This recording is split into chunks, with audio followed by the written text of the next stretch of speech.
មិនគិតចំណេញឬខាត់ដីការវាស់វែងនិងបោះបង្គោលព្រំដែនបណ្ដោះអាសន្នគឺដើម្បីកំណត់ខ្សែព្រំដែនដែលត្រឹមត្រូវរវាងកម្ពុជាថៃ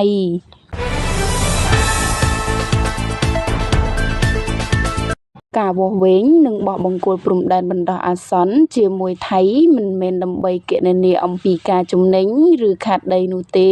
ប៉ុន្តែដើម្បីកំណត់ខណ្ឌសីមានៅលើដីជាក់ស្ដែងនេះគឺជាការបញ្ជាក់របស់សម្ដេចធិបតីហ៊ុនម៉ាណែតនាយករដ្ឋមន្ត្រីនៅព្រឹកថ្ងៃទី25វិច្ឆិកានេះសម្ដេចធិបតីហ៊ុនម៉ាណែតបានបញ្ជាក់ថាគោលដៅចម្បងរបស់កម្ពុជាគឺការកំណត់បង្គោលព្រំដែននៅលើដីជាក់ស្ដែងដែលបញ្ជាក់អំពីខ្សែព្រំដែនមួយដែលត្រឹមត្រូវនិងច្បាស់លាស់រវាងកម្ពុជានិងថៃដោយផ្អែកលើមូលដ្ឋាននៃឯកសារគតិយុត្តដែលបន្សល់ទុកពីសម័យអាណាព្យាបាលបារាំងនិងច្បាប់អន្តរជាតិសម្ដេចធិបតីជឿថាការនេះគឺជាវិធីសាស្ត្រដោះស្រាយបញ្ហារយៈពេលវែងដើម្បីឈានទៅបញ្ចប់ជម្លោះនិងបង្កលក្ខណៈឲ្យពលរដ្ឋនៅតំបន់ព្រំដែនដែលមានបញ្ហាអាចទទួលសេចក្តីសុខនិងបន្តជីវភាពរស់នៅប្រក្រតីឡើងវិញព្រមទាំងធានាបានការការពារអធិបតេយ្យភាពនិងបូរណភាពទឹកដីកម្ពុជាគួរជ្រាបថាតាមស្មារតីដែលបានឯកភាពគ្នា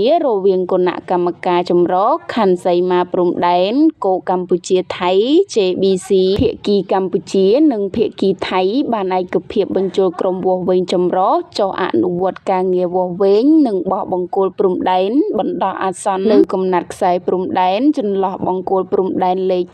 42ដល់47នៅខេត្តបន្ទាយមានជ័យនិងលេខ